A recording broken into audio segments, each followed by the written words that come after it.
The following program is intended for mature audiences. A democratic republic of sports. The Sportsocracy with ESPN Asheville hosts Tank Spencer and Jeremy Greene. And welcome into the Wicked Weed studio, wickedweedbrewing.com. Drink different, Tank Spencer and Jeremy Greene. It's a Monday morning and take two. We are ready and ready to go. It's a lot better when you can actually see us. Yes. You can do all this shit right, and if you forget to go live, none of it fucking matters. Yeah. We are ready and ready to go for this Monday morning, the official kickoff week of the NFL preseason. We got through the Hall of Fame game on Thursday, the Hall of Fame festivities over the weekend. It was a whole lot of fun. You got the big concert tonight. You're gonna be lined up, ready to watch the Leonard Skinner, Brad Paisley, Jimmy Allen concert for legends tonight. I'm probably not. We had 28 guys get their gold jackets over the weekend. It seemed like the never-ending speeches was just too much. Drew Pearson and his just elation was great to see. A guy who had fought for years and years and years to get into the Pro Football Hall of Fame, and then finally when he got up on the stage, he said the words Pro Football Hall of Fame probably 800 times in his 5-minute speech, however long that speech ran. I didn't watch not one of the speeches. You didn't watch any of it? Mm-mm. Not even the highlights of it?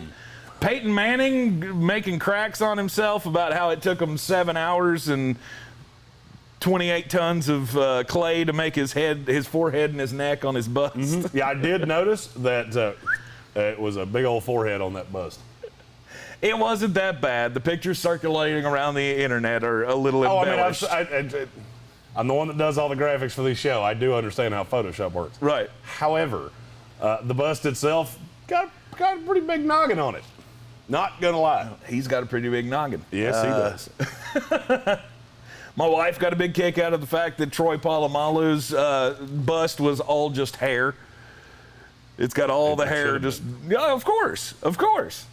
Edgerrin James gave a hell of a speech at his thing.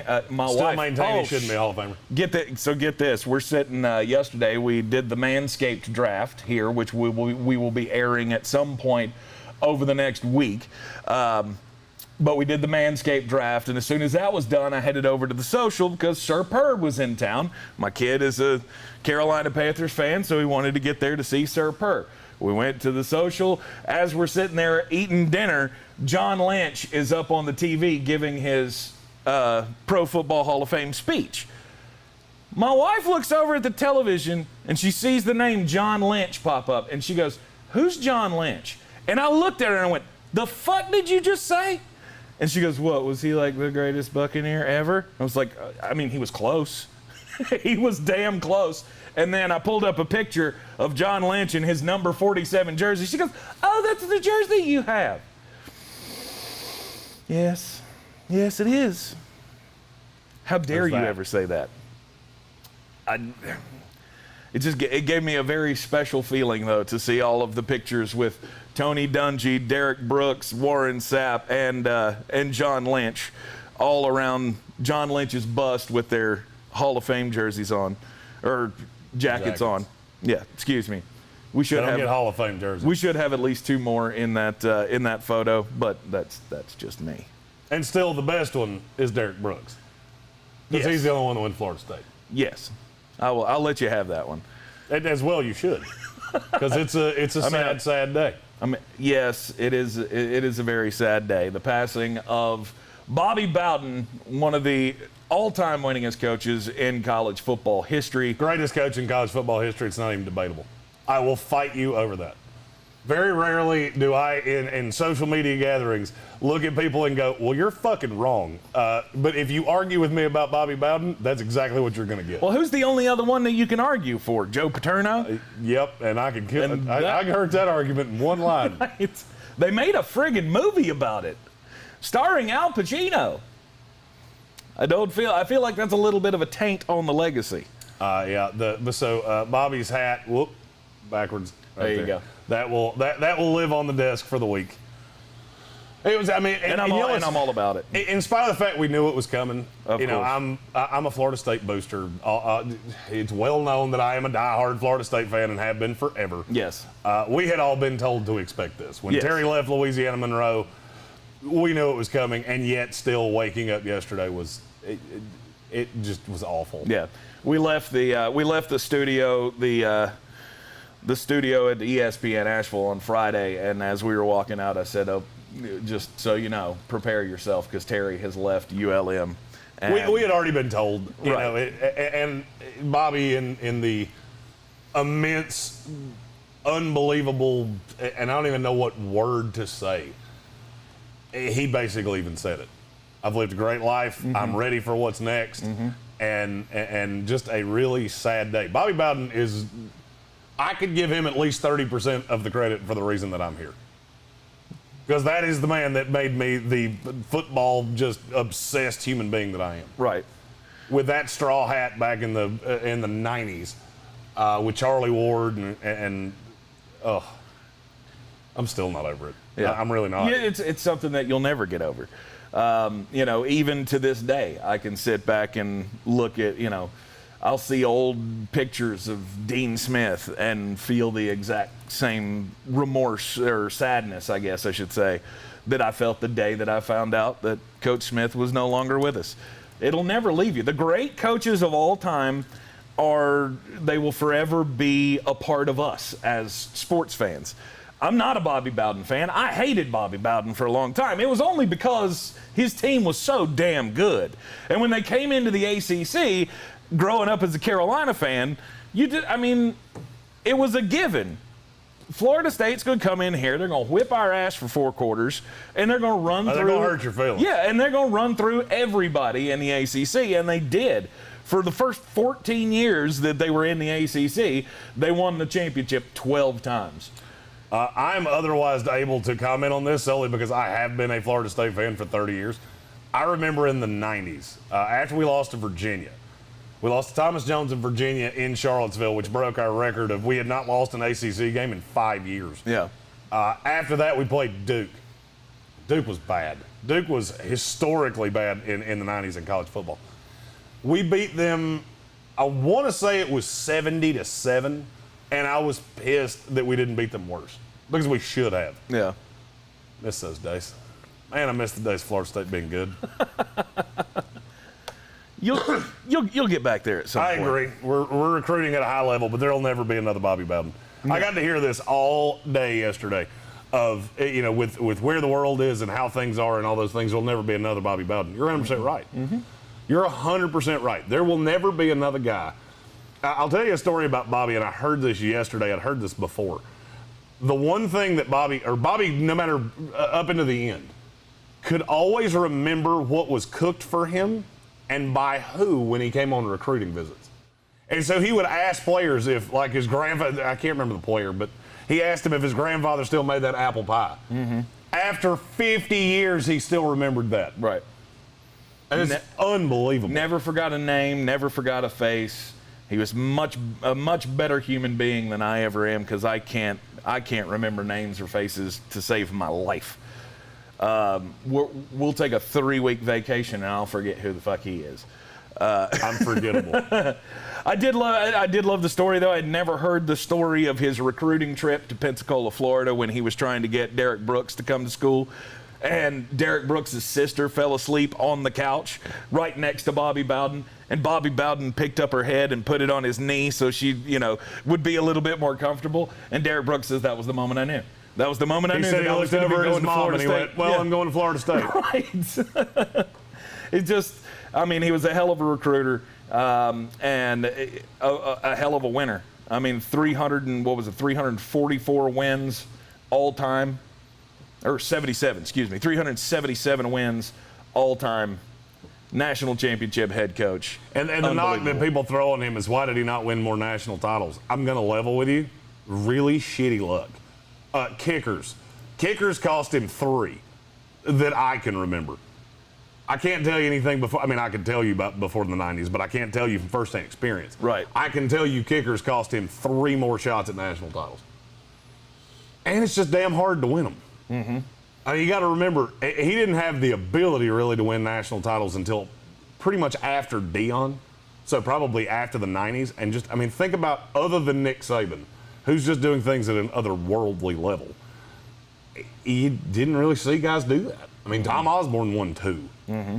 Tom Osborne's one of the greatest coaches of all time. He won 2 titles. So, just a really sad day.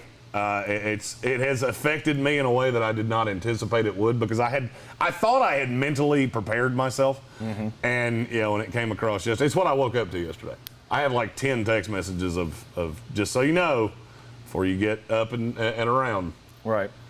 But very sad thoughts with Tommy and Terry and Miss Ann, whole family. Absolutely. Even at 91 years old, I think we can all say Bobby Bowden still gone too soon. It's one of those characters that you just wish would live forever. And unfortunately, the good Lord has more plans for us. So yes, we will be saying prayers for the entire Bowden family today and moving forward as they make their preparations for life without their father, grandfather, great-grandfather, and all of that. This week is a big week because NFL preseason kicks off. Yeah, if you're a Bengals fan, you didn't need more reason to not like me, but I'm about to go, boo-boo, I was right. It all gets started in earnest on Thursday night. Every team will have a game this weekend at some point, Thursday, Friday, Saturday, or Sunday. And hopefully to God, Zach Wilson's better in the first preseason game than he was in the green and white scrimmage, because he was poopy. Yeah, things did not go well, but good for him for owning up to it and saying, he's saying all the right things. What the hell did you expect him to say? I have higher expectations. He was 11 of expectations. 25 and literally hit C.J. Mosley in stride on an interception. Or not C.J., Gerard Davis. Gerard Davis. Wrong linebacker. I will say this, the defense is better than I thought it was. Rob Salah, I can already see the fingerprints from Rob Salah on this defense. Mm-hmm. But there are a lot of narratives going around. Some of them we've talked about, some of them we haven't. So we'll deep dive into those today. Exactly. Do you want to go hard in on Zach Wilson here while we're on the topic? Yeah, I mean, what do you? I mean, is it the kind of setback his first appearance in front of fans at MetLife Stadium? I think they had 15,000 people is overrated. there. I've heard that. I've heard it, and I've heard it. It's overrated and it's bullshit. This kid played in front of a bajillion people at BYU. Mm-hmm. I'm not worried about that. He played in Neyland Stadium and brought BYU back to beat Tennessee. Mm-hmm. He's seen big crowds before. That's not the problem. The problem is, and I constantly hear, he did this against vanilla defense. It's vanilla offense, too. That's the part everybody seems to always want to leave out is, look how bad they were against vanilla defense. Yeah, that's kind of the point. You also do realize that the defense damn well knows exactly what's coming. Mm-hmm. I mean, they know what the playbook looks like. They've been practicing against this for months. So I don't put much stock into these green and white scrimmage and shit like that. He still looked fine. The arm's still good. I mean, he's going to have some growing pains. There's no doubt. Mm-hmm. But this team is all in on Zach Wilson. I mean, just dead in the wind, all in on him.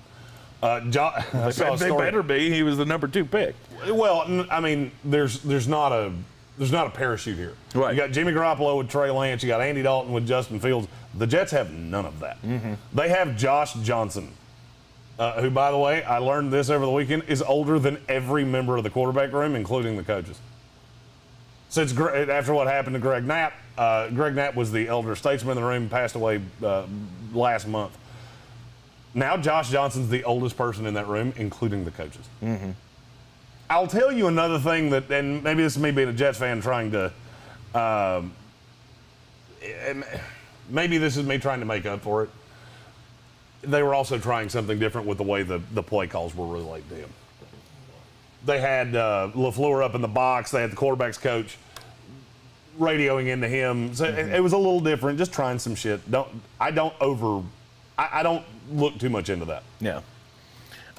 There was some thoughts that the offense just wasn't on the same page with the green and white scrimmage. I get it. It's not something that you jump over off of a bridge over. No. And a lot of people do because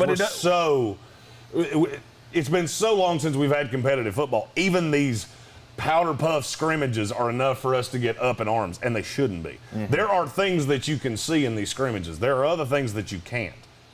Arm is very important. The way he commands the huddle is very important. And those are things that I'm looking for in the preseason games. I want to see what happens when you come up against a defense that hasn't been seeing the same shit repetitively time and time and time and time again. Mm-hmm. Plus, I think the defense is better than people think it is.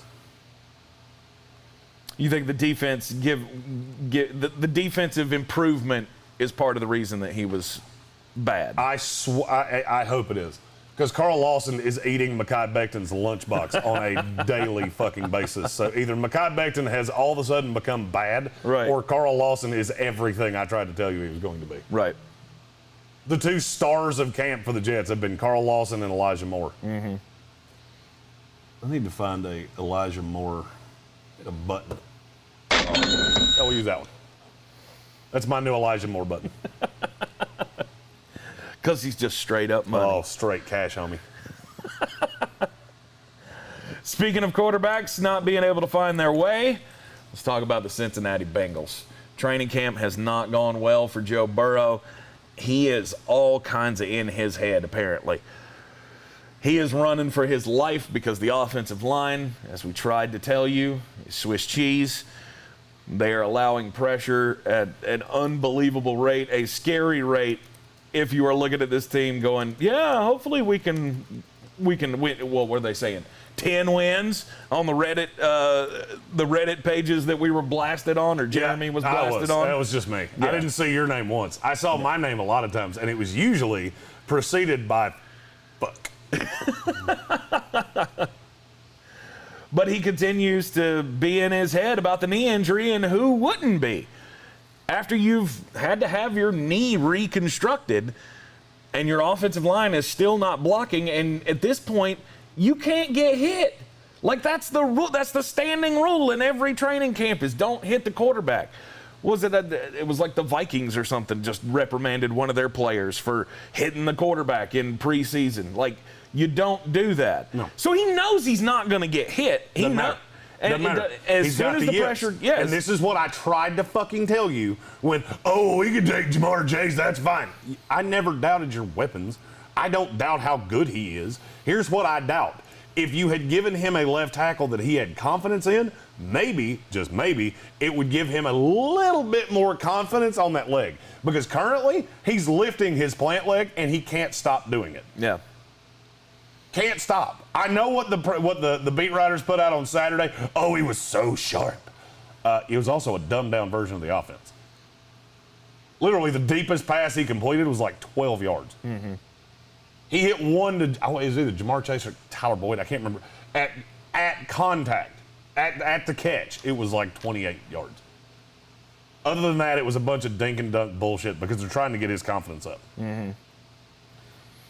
I don't buy any of it. And here's the thing. When you start seeing live fire, if you don't think that's going to get worse, I have a bridge to sell you. He's this paranoid against his own defense. Mm-hmm.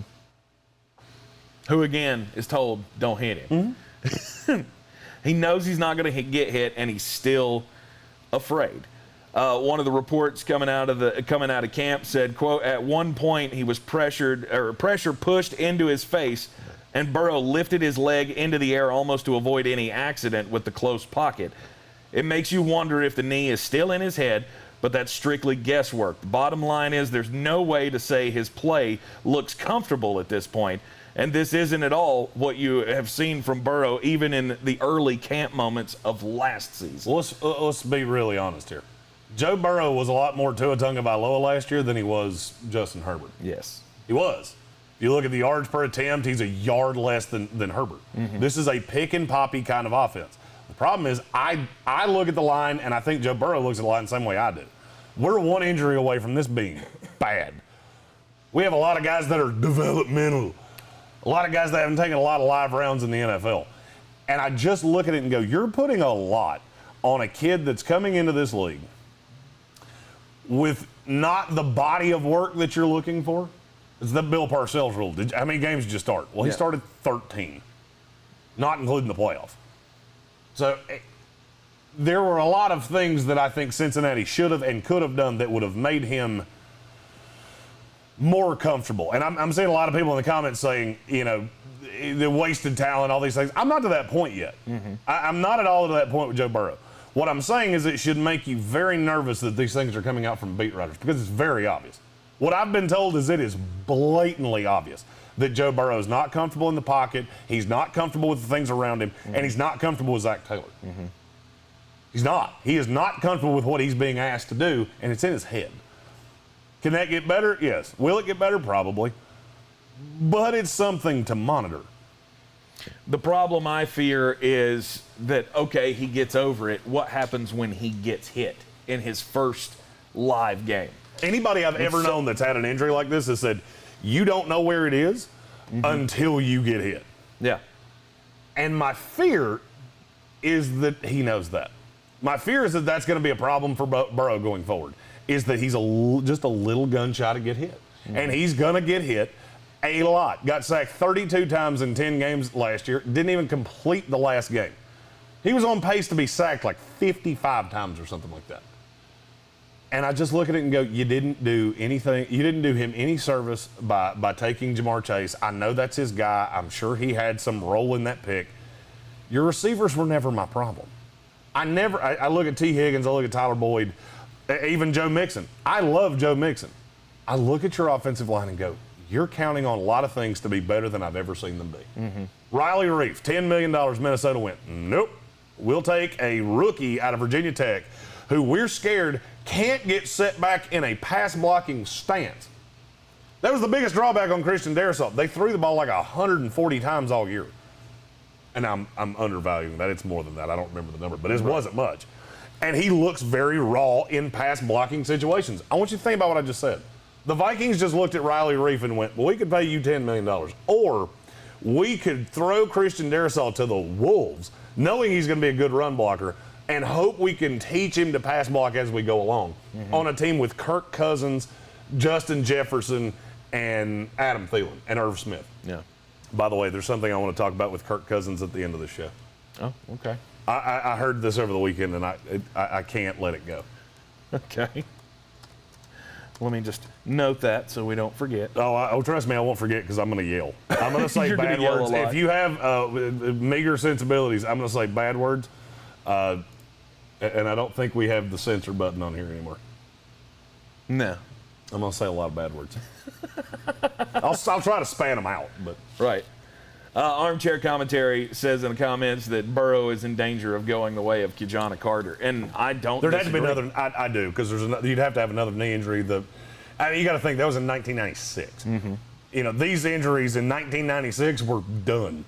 Joe Theismann, I'll be honest with you, I've met the man more than once. He still walks with a limp. That was from 1984, 1983, something like that. The way these are dealt with is a lot different. I'm not necessarily worried about the injury. I'm worried about the mental. And if you remember, when we talked about Joe Burrow coming out, I was very specific about where I wanted him to go and how I wanted things to look. Because Joe Burrow was an afterthought until he got into Joe Brady's offense. There was never a shot on the talent. It was all about this. Not that he's not a smart kid, that he gets in his own head. Joe Brady's offense asked him to do very little. It was pick and pop, two read, take off. Well, now I'm afraid that he's not going to be able to take off the way that he did. No matter what, you're not going to be as athletic as you were. And Joe Burrow was ridiculously athletic. Now I feel like that's an arrow that's come out of the quiver. And I don't see how you're going to be better than you were with that. And that's my fear with Joe Burrow. Yeah. I'm trying to look up something here. Alex Sander wanted us to look up the last time Cincinnati drafted an offensive lineman higher than the sixth round. This year, Jackson Carman. This year, yeah, Jackson Carman got in the second round. Jonah Williams, they took him in the first round 2 years ago. There you go. I can do this for a minute. They've taken a bunch. They've just all been bad. Right. They took Michael Jordan in the 5th round out of Ohio State 2 years ago. Let's see. They took Bobby Hart. out of Florida remember State. Bobby Hart, That was in the 4th or 5th round. And that was been 6 or 7 years ago. Mm-hmm. They've taken a slew of them. They've just all been bad. Right. They've hit on offensive linemen like Tank hits on vegetables. It's rare.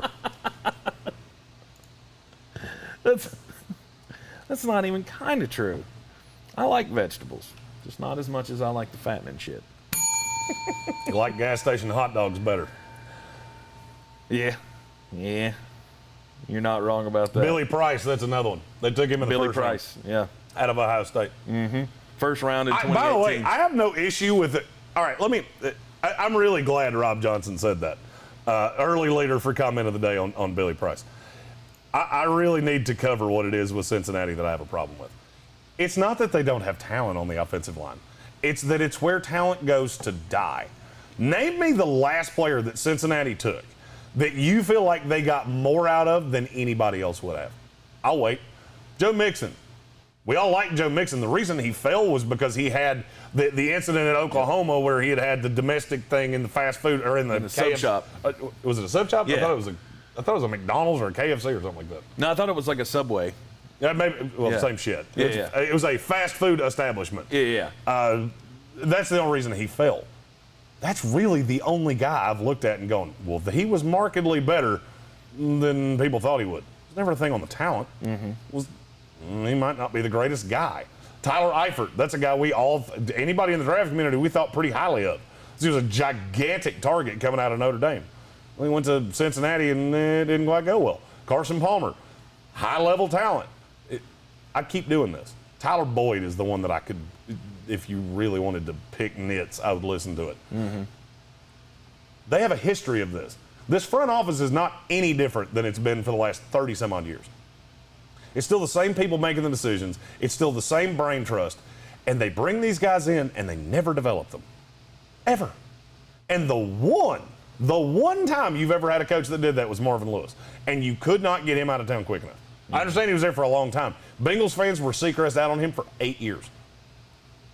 This is just not a very intriguing job. I saw somebody in the comments say Joe Brady will be the next coach of the Bengals. Yep. If I'm Joe Brady, I don't even take that call. I would take that like one of those, we're here to call about your car's extended warranty. Wrong fucking number. Yeah. What car? Don't have a car. I don't have a car. I walk everywhere. I like bicycles. Right. But, I mean, this is what the Bengals do. They take talent and they get 40% of what it is out of it. I think Joe Burrow is this looks like the start of a bust campaign. Hold on before you say that. Curtis Davis, first of all, we're like an AA meeting when we see new names. Hi, Curtis. Hi, Curtis. He asked, with all the news about Jimmy G and Trey Lance coming from Niners camp, how long till he ends up as the football team's next quarterback? That is literally the next story we're going to do. Yes. Because I have a firm belief on San Francisco, and I've been down this road one time before. Right. But to close up things on the Joe Burrow situation, this is everything that we warned you could happen. If Joe Burrow ends up on a bad team, he ends up getting hurt, then they don't make the adjustments to protect him like they should. It's going to be in his head. And very well. I mean, it's a path that you could end up seeing Joe Burrow just never be able to get over this. Or maybe he comes back and he's okay, but he's okay on a bad team. What does that give you? Joe, here's what I think Joe Burrow is going to be. And some people are not going to like this analogy, and that's fine. Just I'm a comedian, and this is what I do. Joe Burrow will be the prettiest girl in a sorority house. And not one of the high-end ones, like one of those where there's a lot of girls that look like this. He'll be the pretty girl in that. That's what I see his career trajectory being. Yeah. Because I don't think they're ever going to give him the pieces to succeed. And you know why I think that? Because I just watched him do it with Carson Palmer not that long ago. Same brain trust, same everything. And I'll be honest with you, Carson Palmer was more talented coming out of USC than Joe Burrow was coming out of LSU. Burrow had a better year in a pass-happy offense. And again, I have Burrow as in the 10 years I've been doing this, I think he's like the 5th or 6th highest rated quarterback I've ever had. Yep. But there were still questions. There was still, he's not infallible. He can go into just any offense and be fine. He needs to be in the right system. And I never felt like he was, and I still don't feel like he is. Yeah. Now let's talk about San Francisco. The San Francisco 49ers. The Fighting Adam Harris, Michael Whiteside, You got Curtis Davis's. I like that we have 3 49ers fans now. Yeah. Trey Lance, Jimmy Garoppolo. Trey Lance has been setting camp on fire. There are the reports that Trey Lance is now the guy that other players are looking to figure out, what am I supposed to do on this next play? Trey Lance has been already logged the most minutes on the playbook on their little Surface tablets that they get. He's putting By the way, in, he's putting what in the was your work. first thought when you saw that?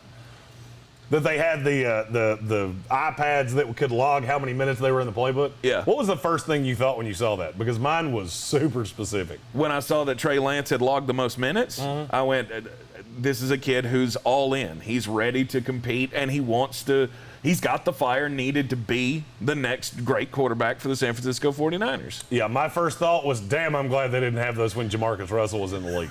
Because that is still, to this day, my favorite story ever. Have you ever heard that story about Jamarcus Russell? What? When he was drafted by the Raiders, Yeah. the Raiders took, they put playbooks on VHS, they put plays on VHS, or DVD or whatever the hell it was. And they told him to go home and analyze them and come back and report on it the next day. So he comes back and he said, yeah, that was really informative. I feel really good about what I saw. They were blank tapes. It was a setup. They were blank tapes. There was fucking nothing on them. And all I could think about was, can you imagine Jamarcus Russell now? Like, it would just be John Gruden looking at it going, 0 minutes. Hot. I feel good about this pick. No, I thought Trey Lance, the hype on him in camp has been incredible. I still feel like this is Jimmy Garoppolo's job. Trey Lance is probably going to take over at some point in this season if they don't do something with Jimmy Garoppolo beforehand. I just don't know what you do with him. Who's going to take Jimmy Garoppolo at this point? Oh, there would be several teams that would take Jimmy Garoppolo. It would be the Washington football team, New England. Do what? In a year, New England would have no interest in Garoppolo. They're Mac Jones full speed ahead. Okay.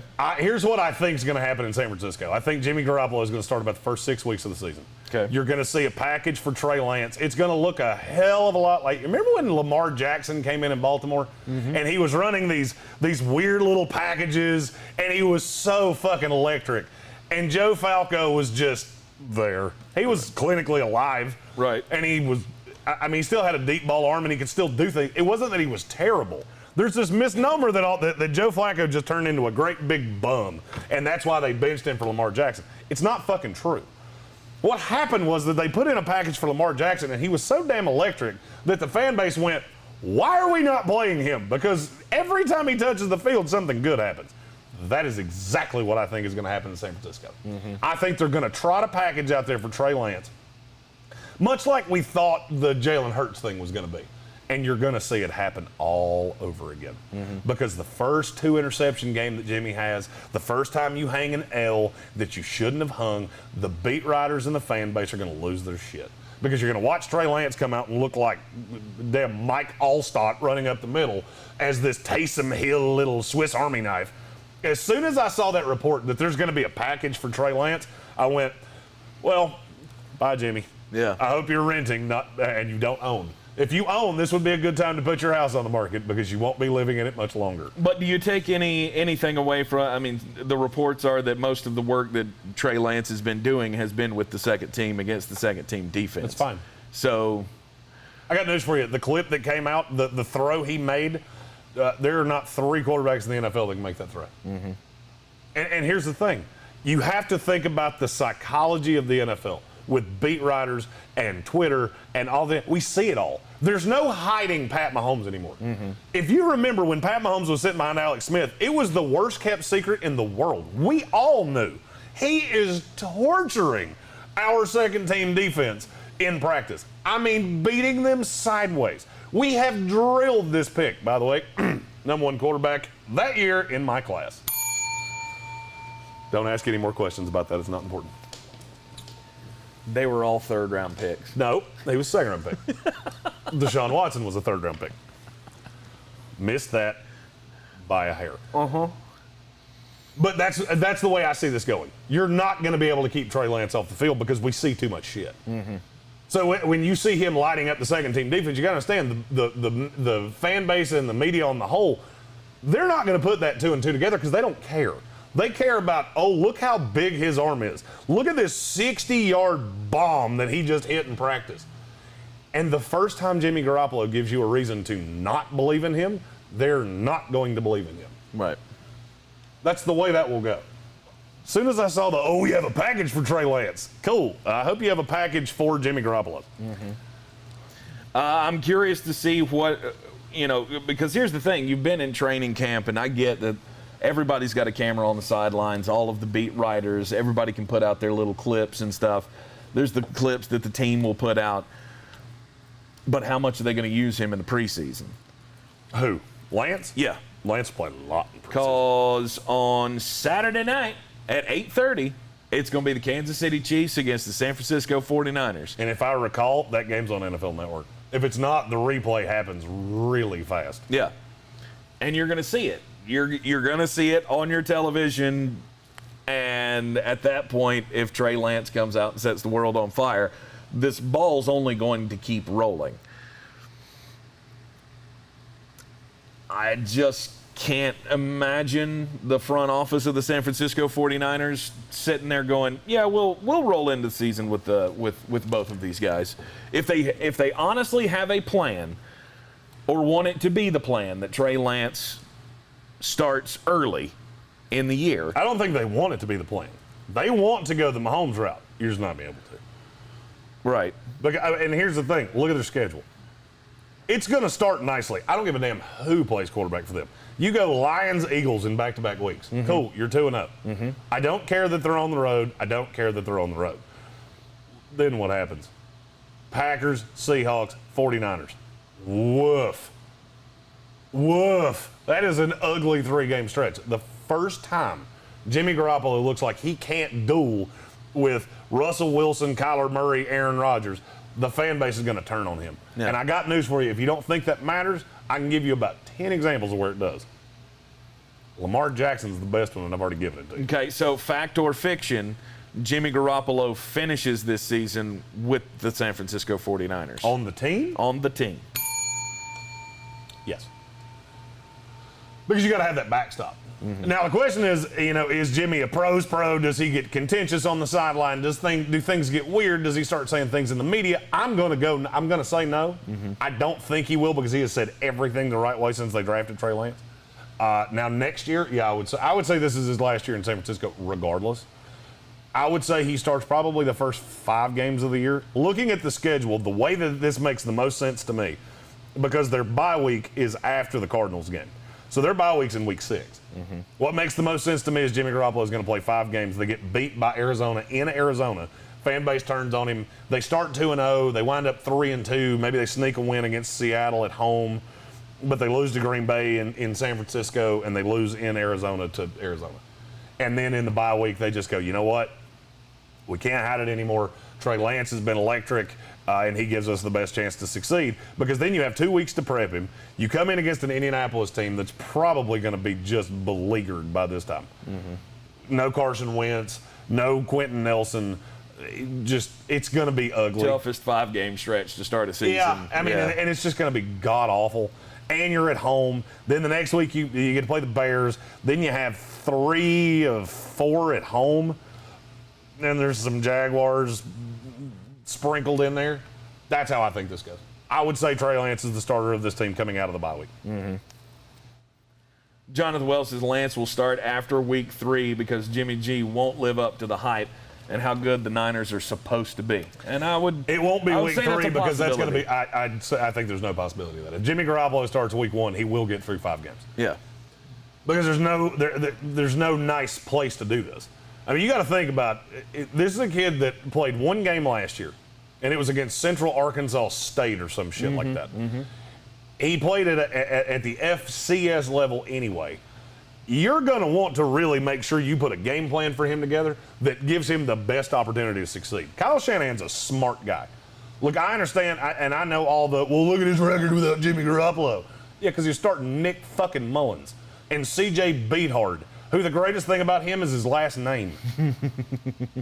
Still want a Beathard jersey for this studio. It's the only way we're putting Jacksonville things in here. Yeah. Although I did just make a bet with our fantastic Jags fan, Roy. Okay. I don't remember what it was. I'd have to go back and look. But if they win like 6 games or something like that, I have to wear a Tim Tebow Jacksonville Jaguars jersey for a week. Nice. And I know you're so excited about that. Yeah, and his side of it is some contribution to charity. Because as I've said many times, I am a slut for charity. Mm-hmm. Speaking of that, our charity leagues our fantasy football best ball leagues for charity, the drafts will be starting next week. We got a lot of questions in the comments of how do you get in, how do you pay, all these things. All of that will be revealed later this week.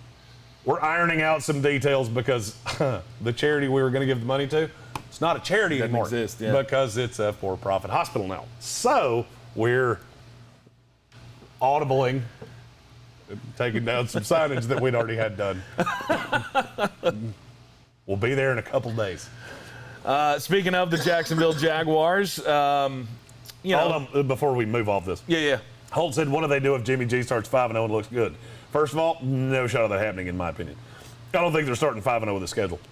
But if they do, Jimmy G's the starter for the year. Mm-hmm. You go into the bye week, because I'm telling you, that schedule lightens up aggressively after the bye week. It's the If that were to happen, then yeah, Jimmy's the starter. And San Francisco's the happiest team in the world. John Lynch is sitting back going, oh, just wait till you see what we get for Jimmy Garoppolo. Going into the contract's waning down. There's not as much money. We can get off of him in the offseason for less. We can put somebody behind Trey Lance that makes more sense. Mm-hmm. It'll be Alex Smith all over again. Yeah. They'll get the pick for Garoppolo, and they'll move forward with whatever they get for Jimmy G. And yeah, that's best case scenario. Yeah. I don't think that's going to happen. Based on the strength of schedule analysis, they have like the 4th easiest schedule in the NFL. And most of it's on the back half of the bye. Right. That first 5-game stretch, they get those 2 freebies that you talked about, and then it gets a little rough, and then after that, they should roll. I mean, that's why the San Francisco 49ers have been my favorite to win this division for a while, especially after LA lost Cam Akers. Now, the Jacksonville Jaguars, what do you buy of what you've heard so far in training camp about Trevor Lawrence? Because I've seen up and down reports of one day he looks good, the next day he looks confused. It's kind of like, the rookie jitters. And everybody, I think too many people had the thought coming into this was, well, Trevor Lawrence was the best quarterback in college football, so he's just going to come in here in the NFL and he's just going to step right in and be infallible, basically. Mm-hmm. It's not the way it's going to go down. No. He's been bad at times. That was to be expected. I told you the night he got drafted, mm-hmm. They're going to heap this playbook on him. Mm-hmm. Here's where my problem comes in, and I've said this before. It's a circus. Yeah. And I'm starting to wonder if the circus is on purpose. Why? Think about if there was no Tim Tebow, no Gardner Minshew, no all of these things to take the pressure off of Trevor Lawrence. And now, granted, I'm going tinfoil on my head, conspiracy theory to the highest extreme. Because what I'm about to say is 3D chess, and I don't think Urban Meyer is doing this, but it's entirely possible. Is it possible that he looked at Tim Tebow and all this and went, this is what will get the narrative? And Trevor will fly under the radar, and the fact that he's been god-awful at times won't matter. It's quite possible. I mean, that's 3D chess, don't get me wrong. Yeah. That's now you're playing multi-dimensional, what is that fucking game? World of Warcraft. There we go. Oh, okay. God, I don't do nerd things. I mean, I do nerd things. I don't do those nerd things. I don't think that's what's happening, but it could be an unintentional effect. No. I'm gonna say no. I mean, it's a brilliant idea. I mean, you take all of the you take the spotlight off of your rookie quarterback and get the media focused on other things. It makes sense. But I also think this is kind of part of what Urban Meyer does. I don't think there's any intention to it. It's just there are so many other things to pay attention to. And now the talk is that they're shopping C.J. Henderson after a year. It's such a train wreck. Right. By the way, he was the number 9 pick in last year's draft. And now they're like, yeah, well, we like the guys that we already have on the team after signing Shaq Griffin and picking up Tyson Campbell in the draft. They've got 2 others that don't really pop off the page to you, but apparently the coaching staff really likes their corners and said, we'll see what we can get out of C.J. Henderson, because it's been nothing but stupid injury news and him being on the COVID list this year. Stupid. Don't give up on guys that quick. Speaking of giving up on guys, guess who's back in practice today? Deshaun Watson. Really? Yep. He's actually suited up and going to take some snaps. Got the red practice jersey on, talking to Nick Casario. Casario, however the fuck you say his name. I've been told like 9 different ways. Casario, I believe. I don't care. I'm going to call him Sanyo, and we're going to go with that. Cassio. It's got to be Cassio. Nick Cassio. It's fine. Okay, so he's back.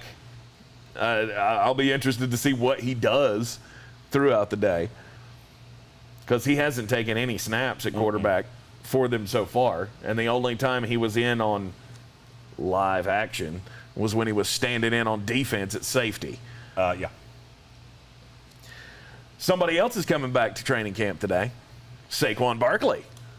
He was removed from the PUP list this morning. You don't care at all? I don't care. Why? For fantasy football, I am going to avoid Saquon Barkley the same way in my dating life I avoided herpes. Now, wait a minute. I'm not saying Saquon Barkley is herpes. I'm saying he scares me as much as herpes wants. Now, wait a minute. It was not a week ago that you were talking about how Saquon Barkley has now become the best value in the first round because he's getting left. He went at 8 yesterday. We did the Manscaped draft yesterday. He went in the first round. I'll piss. Yeah, I'm good. I could, literally, it would take all of these fingers for me to tell you how many running backs I like better than Saquon Barkley. Because I hate that team. That's another dysfunctional team. Mm-hmm. We have like 6 teams in the NFL that I just look at and go, you make my fucking head hurt. Like Jacksonville makes my head hurt. The Giants make my head hurt. There are more. I'm missing some off the top of my head right now. Those are the 2 worst ones. Those are the 2 I just look at and go, sweet God, you have so many talented players that I like, and you're just running them into the ground.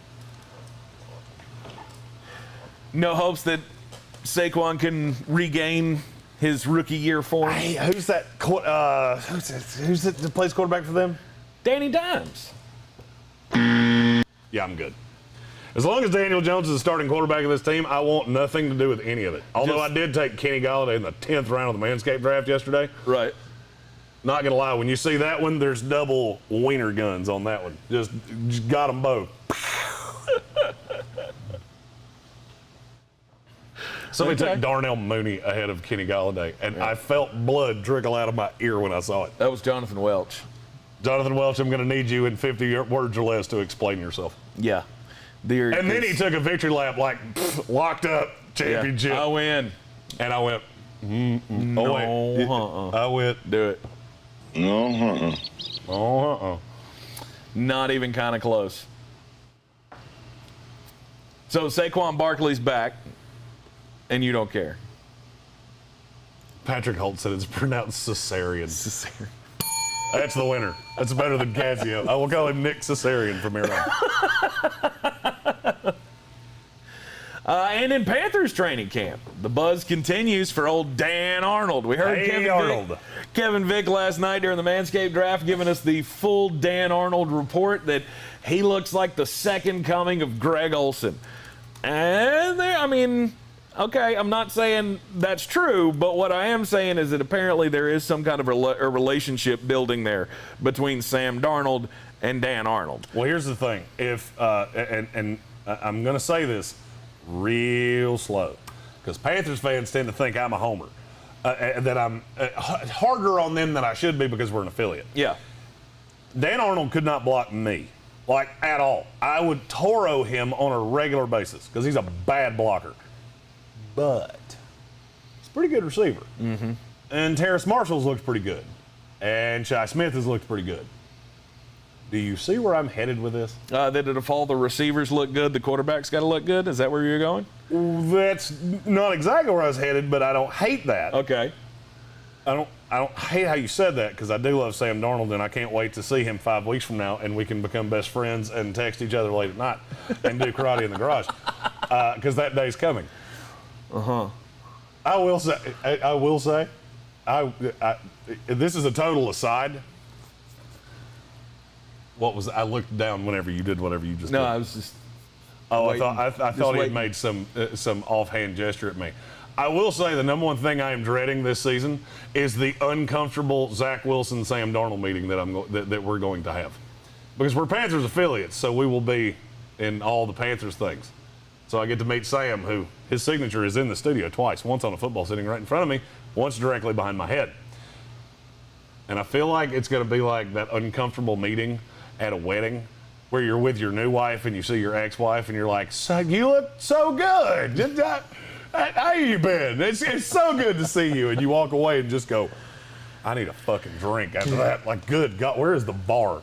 Bring me the Jack Daniels fountain. Well, you're especially going to be in a conundrum if Zach Wilson from the green-white scrimmage shows up to begin the regular season and Sam Darnold starts setting the world on fire with the Carolina Panthers.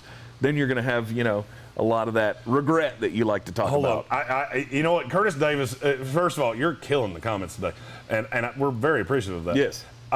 He said somebody in his dynasty draft just traded Kyler Murray for Daniel Jones and Myles Gaskins.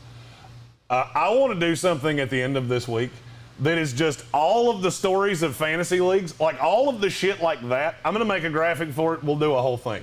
Thursday or Friday. Don't know which day. Okay. We have a lot of things going this week. So whichever day we can get it done. I want to do a show of shit like that. Of just bad fantasy Just bad trades. fantasy football shit. Like and you know what? It'll just be a fun show for all of us that already know and love each other. Mm-hmm. We'll just get in here and yuck it up about how stupid people are. Because that is brutal. Yeah. Why do I never get in leagues with people like that? Ever. Okay? Just, okay? Of what? One. You just want to trade rape somebody so bad.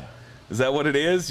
You got a hankering? The ESPN to hurt affiliate somebody's draft, feelings? The ESPN affiliate draft is next week. I'm in another media draft with one of our fantasy football partners. Okay? I don't have any. There are no sleepers because we all know each other's sleepers. I just want one dum-dum league. I want to be in one dum-dum league. That's all I'm fucking asking for. Is just one league room with people that do shit like that. Kyler Murray for Daniel Jones and Myles Gaskin. How can you even make that work in your head is the question. I don't know. It's like when you wake up after you drank 14 Jaeger bombs and you're not by yourself and you look over and go, ah! Yeah. And you justify it in your head like, wait, I'm not drinking anymore. Were his starting running backs Philip Lindsay and Ty Johnson? Because that sounds like a desperation move. I have to have a running back right now. So Jason Trump give you the world. Jason Trump said, I don't play tacos, and it's all because I've already eaten them. League reference, taco reference, 2 points. We should start doing that.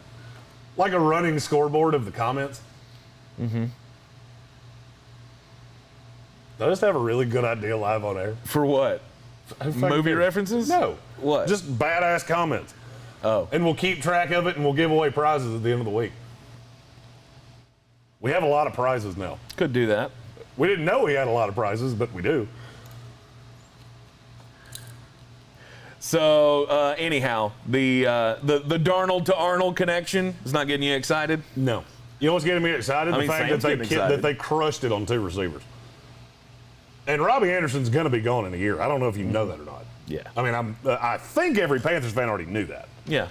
But Terrace Marshall's going to be the outside receiver. Shi Smith will be the slot receiver. And DJ Moore's going to be the guy that does the Curtis Samuel shit and just moves all around the place. Patrick Holt said we used to do comment of the week. That's a really good fucking point. We did used to do comment of the week. We did used to do comment of the week. You know, it's hard with just two of us because we come up with all these great ideas. It's so hard to implement because there's just two of us. We are doing the comment thing. Executive decision. Well, good for you. Patrick Holt and Michael Whiteside just said, we never got our swag from the last one. You want me to tell you why? Because we forgot about it. That's coming. Message me after the show. We just got access to a whole litany of prizes that we never knew about. All right, any other training camp notes here? Justin Fields. Justin Fields. Okay. What about it? The hype train on him has gotten redamn motherfucking ridiculous. People are loopy on Justin Fields? Okay. And I'm not going to lie. If you haven't, I'm going to tweet this out right now, at Greene ESPN on Twitter. Pro Football Focus tweeted this out yesterday. This is an across your body, going to the sideline, back shoulder catch in the end zone. Yep. It might be the best throw you see all year. And that's Justin Fields' high side. He can do that. I never said he couldn't. But I think the hype train on him is getting too high. This was my fear with and I've waffled like a motherfucker on Justin Fields, and I get it. Because the talent was there. I thought he needed time. Then Matt Nagy keeps saying, we're going to start Andrew Dalton, which is what now that he has a beard, he's not Andy Dalton anymore. Yeah, you can't be Andy when you have a beard like me. So he's Andrew Dalton moving forward. But when that was the path we were going down, I was like, you know, I'm starting to feel warm and fuzzy about this. And now every beat writer in Chicago is like, Justin Fields should be the week one starter. It's not a good idea. To start him right away? It's not a good idea. There are deficiencies in his game that I'm telling you right now you will see in live action. I'm not saying he won't be good. I'm saying the expectation now is that he's going to come out and be Justin Herbert. Do you know how they start the year? How? And yes, there are a couple Bengals, Lions sprinkled in there. This is their first 7 games. At the Rams, the Bengals, at the Browns, Lions, at the Raiders, Packers in Chicago, at Tampa Bay. Yep. Oh, and then they go San Francisco, Pittsburgh, Baltimore after that. Holy shit, I didn't even scroll. You do realize that is a murderer's row. They have the hardest schedule in the NFL. They have one of the hardest schedules in NFL history, defensively. They play eight teams who are in the FPI top 10.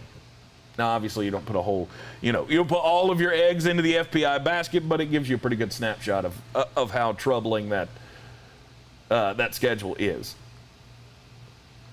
Ugh.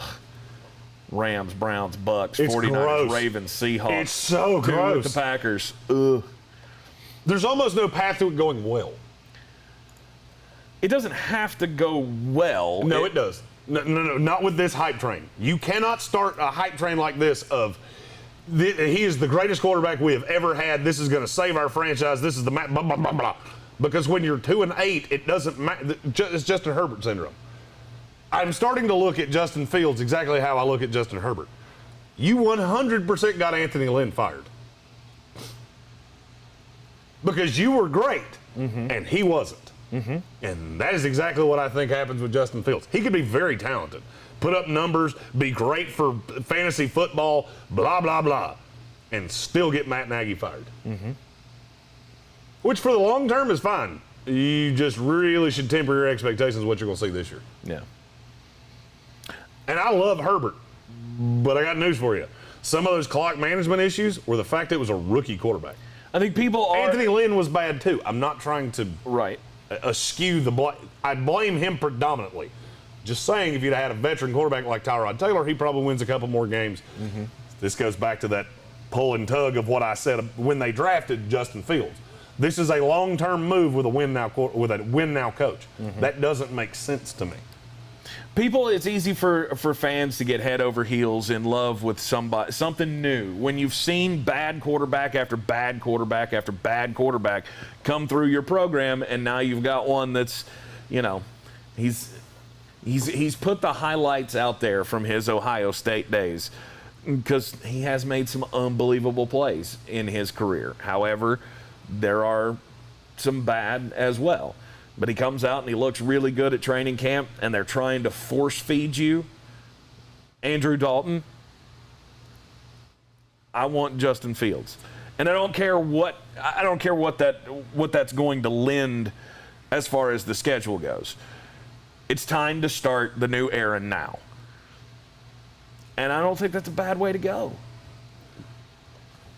I think for the Bears it's fine. You just need to temper the expectations. I was going to say, unless you're thinking that Justin Fields is going to be put, his future at risk like Joe Burrow's was behind that offensive line, I don't think the Chicago Bears offensive line is all that horrible. It's not great, and it's killed right now. Okay. They had 9 active participating linemen in their practice on either Friday or Saturday. Okay. I don't remember which one it was. But 3 of the starters were out, and I mean they had guys that I forgot were in the league. Yeah. I think Justin Fields is the best call. He's the best guy for the job right now. They have a better chance to win with him than they ever will with Andrew. By the way, John McClain just tweeted out, Watson will never play another down for the Texans. If there's one person that knows Houston better than anybody, it's John McClain. Yep. Just saying. I said this last week, and I'm going to say it again today. It's a great day for Deshaun Watson to get traded to the Philadelphia Eagles. All right, what about Kirk Cousins? What are you pissed off about Kirk Cousins? All right, so I have to pull the camera over to me on this because I heard this all weekend long. And mainstream media and I don't necessarily always get along because I'm not the most politically correct person you've ever met in your life because I don't fucking care. Can we stop with the Kirk Cousins won't get vaccinated and they're going to cut him and play Kelly Mond or whoever the fuck else, Randall Cunningham or Warren Moon or somebody that will get vaccinated because it's so irresponsible. Jesus, I've heard that. I bet I've heard that 10 times. Because all I do is sit around and listen to sports talk. That's I don't do anything else. This is the reason that I don't know movies at all. And I eat 8 things like chicken nuggets and French fries. If I hear one more person say Kirk Cousins is not going to be the starter of the Minnesota Vikings because he won't get vaccinated, I'm going to scream. Yes, the fuck he will, and so will Lamar Jackson. This whole vaccinated thing, it's gotten insane. And guess what? Let me say this as bluntly as I can. The NFL has already told you, we're not skipping games. Vaccination rate was, I think it was 80%. Something like that. Across the league, it's like 80%. There are a few teams that are in like the 70 range. I'm going to make a sweeping declaration. And I did this last year, and it came back to bite me in the ass. I don't think it will this year. The NFL is doing all of this vaccination shit right now to pander to you. And guess when that's going to stop? Week 1. You'll stop hearing this shit. I guarantee you will stop hearing this shit. And you know why? Because it's in the best interest of the league. Because now you've got so many people vaccinated that it doesn't fucking matter.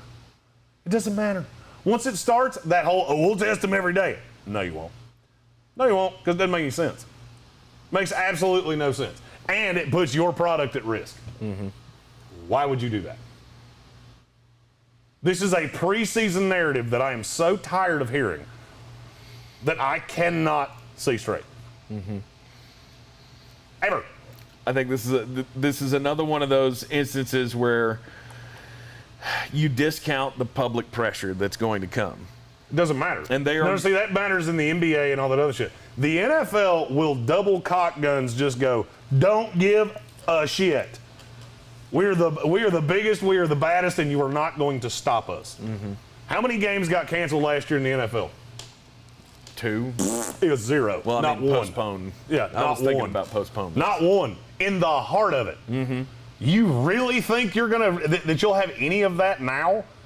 I have a bridge to sell you because you're being a little bit naive. 100%. 100%. If you don't think this is a from the top. So the fact Adam Blake said, I wonder if Goodell was at Obama's party. God, +4. Fuck off. Let's go. God, yeah, we're doing this. We are doing this starting tomorrow. What? Comment of the week? 100%. No, we're doing. The scoreboard. Yeah, we're doing scoreboard.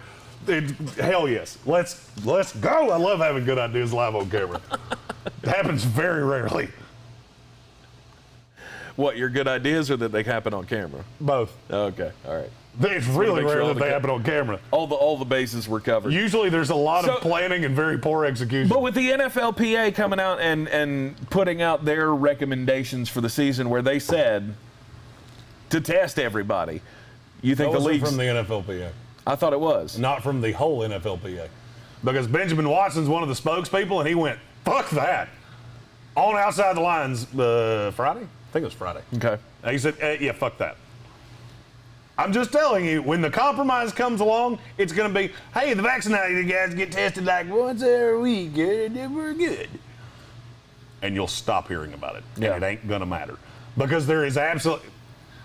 I don't claim to be a virologist or whatever that word is that I can't pronounce. You pronounce it, Dick. I saw that damn smug look on your face. Virologist? I don't know. It's something like that. Yeah. I don't claim to be that. I am, however, I learned long ago from watching too many true crime documentaries, there are two things in life that make smart men dumb. Money and women. Follow the money, always. And in the NFL, follow the money. How can you fuck this up? Start making vaccinated tests a thing. Start making this a problem. And I would say, behind closed doors right now, the NFLPA is going, hey, we should probably stop doing this. Yeah. Because this is what leads to us being the NBA and in a bubble and all that bullshit. Right. Because you can't stop the flu, and this is a really bad flu. It's what it is. Whether you like it or not, it's what it is. Right. So, if you think this is going to be a story through the NFL, I've heard this. I can't remember who said this to me yesterday. Somebody said something about a player wouldn't get vaccinated and you should take that into account drafting them in fantasy football. And I laughed until I almost soiled myself. I almost needed a new pair of pants. I laughed at that so hard. Right. And went, cool, you let him slip to me. I don't give a damn if he's vaccinated. I don't care if he's got fucking hepatitis or herpes or gonorrhea or the Rona. I don't care. He can be on my team. I think they were talking about Christian McCaffrey for some reason. Oh, okay. I do absolutely not care. Patrick Holt, +2 for Patrick Holt. We saw what it did to the NC State baseball team. Yep. That was a dagger in the heart of the NCAA, and the NFL won't do that. Extra +1 for the NFL won't do that. There you go. I don't think it's going to matter. I don't think they're going to be in the business of canceling games. I don't think that they are going to put themselves in that situation. However, I haven't been able to really get a good handle on exactly what the outcome is going to be from the pressure throughout this whole thing. Let me draw something back to you. We thought the Olympics was infallible, right? And Adam Black just said something about social justice warriors and all that shit. We thought the Olympics was infallible, right? Just hemorrhaged money. Advertisers were having to be given bonus spots just to keep them from wanting to pull back their ad buy, to get them to do it next year for the Winter Olympics. Right. That's how bad it was. You know who sat back and watched that? The only other product that's infallible and went, oh, fuck. Because I heard, and it was, of course, it was on Outkick, one of Outkick's shows that I heard, I want to say it was Jonas Knox, that said, you do realize that if you start doing these things, you alienate part of your fan base. Yes. Bingo. That's the point. That's what the NFL won't do. They will not alienate their fan base. And the way you do that, stop fucking talking about it. We make this huge push, and you got Mike Zimmer and all these coaches that are going, get vaccinated, get vaccinated, get vaccinated. And then we can say the vaccination rate's 88%. Woohoo! which is way higher than the national average. Right. And then week 1 comes, and it disappears into thin air. Right. I've never been one to really care about all the other stuff. I don't give a shit what the NFL, the story about the national anthem, the black national anthem came up again last week, and I saw the stream of misspelled hate messages that were going out in response to, I'll never watch the NFL again. I never cared about that stuff. No, I care about football. That's the only thing I care about. Number one, I care about football, and I don't let anything come in the way of that. The only sport that gets ancillary fans right now is the NFL. The diehards are what's left in Major League Baseball. Mm-hmm. The diehards are what's left in the NBA. The diehards are what's left in every sport that doesn't have football. Yep. And you know what? Roger Goodell and Greg Sankey and all these other people, they look at that and go, we have this beautiful Maserati, and all we have to do is not crash it into the lake. So when we drive by the lake, we'll go real slow. And by God, as soon as there's not water on that side, we're going to see how fast this sumbitch will go. And that's exactly how football season's going to go. All right, I'm Tank Spencer. He's Jeremy Greene. This is the Sportsocracy, always live in the Wicked Weed studio, wickedweedbrewing.com. Drink different. It is the beginning of NFL preseason week. Again, everybody getting underway with their preseason schedules, other than, of course, Dallas and Pittsburgh, who got going with the Hall of Fame game on Thursday night. Thursday night this week begins everything in earnest, and we will follow the biggest stories from training camp for you right here in the Sportsocracy, and of course every afternoon on the Sports Tank with Jeremy Greene, heard everywhere on the iHeartRadio app, ESPN Asheville 92.9 FM, 880 AM and 1400 locally, which soon you'll be able to see on this right here YouTube channel, and you'll be able to see our faces. Indeed. And in the commercial breaks, I can say vulgar, dirty things. Wah, wah, wee, wah. Anyway, we are glad you are all along on the ride with us. Join us on the radio side this afternoon and back here tomorrow morning at 10 o'clock in the Wicked Weed studio. Have a great day, everybody.